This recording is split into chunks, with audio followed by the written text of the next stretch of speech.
Hello and welcome to Encore, your daily dose of arts and culture news here on France 24. Coming up, which side of the Force are you on? We take you on a behind-the-scenes tour of a Star Wars exhibition here in Paris that lets you create your own character based on the sci-fi series. Plus, he went from being just another pawn in the game of emigration and asylum seeking to checkmating the system. We take a look at the incredible story of the chess-playing prodigy Fahim Alam as a book about his life is released.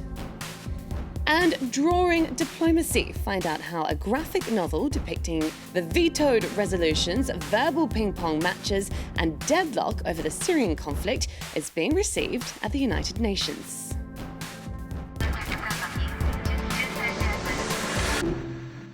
But first, we're taking you on an identity quest. Who would you be if you were a character from Star Wars? A Jedi Knight? Or maybe an Ewok with fighter pilot skills? Well, now you have the chance to find out. An exhibition at the Cité du Cinema on the outskirts of Paris takes you on an interactive journey into the world of George Lucas and his famous movie saga, allowing you to build your own Star Wars hero. We sent Clovis Casali along to find out which side of the Force he's on. That boy is our last hope.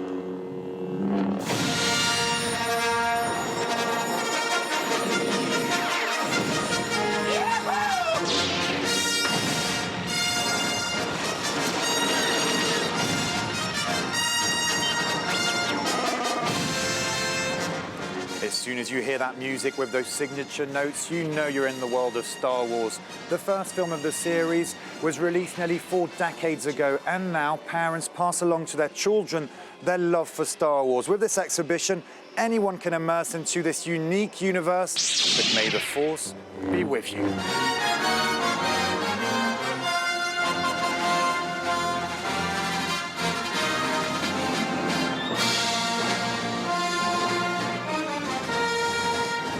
So tell me, this interactive game, it's clearly one of the highlights of this exhibition.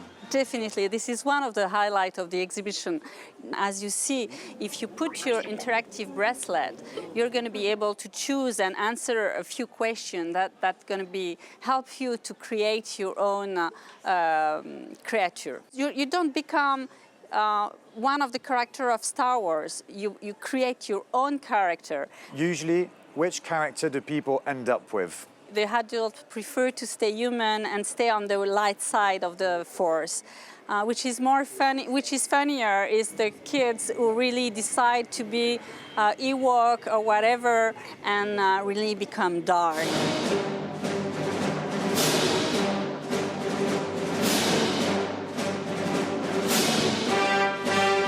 Luke Skywalker, Darth Vader, Princess Leia, Chewbacca. You can pick any of the iconic characters. This exhibition at the Cité du Cinema outside of Paris also brings together an impressive collection of rare objects, costumes, original drawings, and memorabilia of all sorts.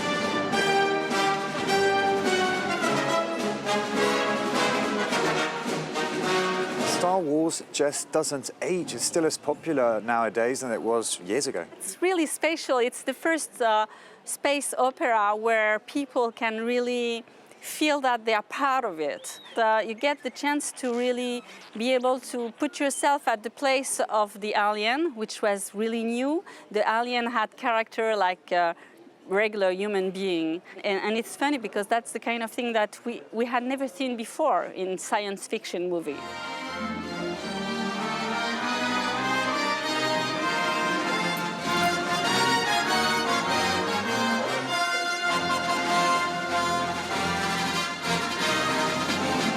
Even die-hard fans are likely to learn something here.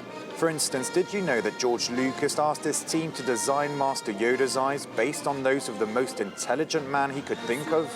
And that was Albert Einstein. Besides the anecdotes, Star Wars lovers have the chance to really get behind the scenes. There are a lot of details from the films. They've nicely reproduced the spaceships. The models that they used were very small, even though in the films they looked huge. It's impressive. impressionnant. It's rather curious, a bit disconcerting, but I like it all the same.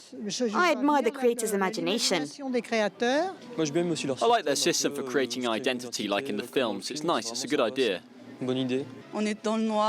You're in the dark, there are lights and decoration. It's like you're in another universe. The headphones and the commentary make you feel like you're somewhere else.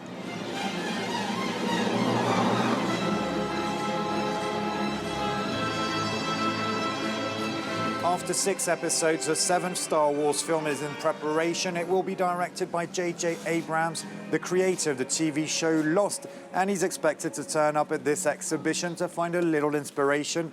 He's got until June the 30th to do just that.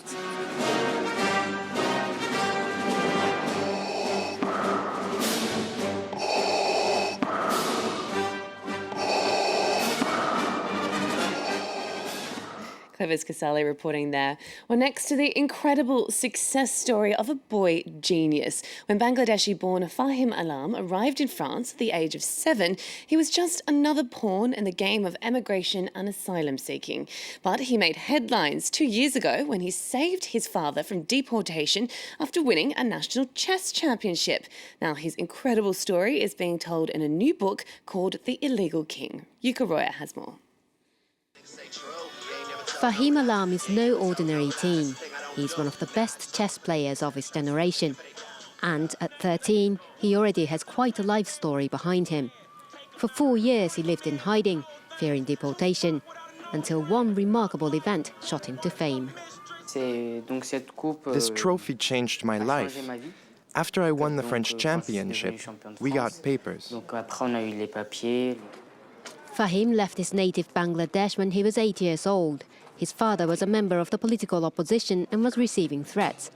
After arriving in France, the boy started winning chess competitions. He and his father were still illegal immigrants when he won the French junior championship. At that time, we didn't have a home. My dad slept in a tent. I also slept out on the street once. It was horrible. The plight of the child prodigy triggered public outcry. After a few months, the French authorities granted visas to both of them. Today, they're no longer hiding, and Fahim's father has a job.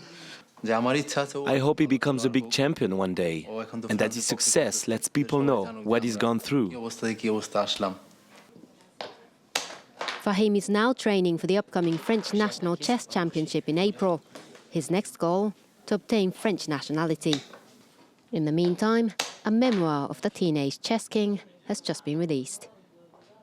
Well, moving on now to a novel of a different kind. When you think of comic books, stories about superheroes or the like may spring to mind, but they're often also used to satirise serious subjects. That's exactly what Veto at the United Nations does. First published in French and soon to be released in English, the graphic novel shines a spotlight on diplomatic efforts to bring an end to the Syrian conflict. Jessica Lemizere reports from New York.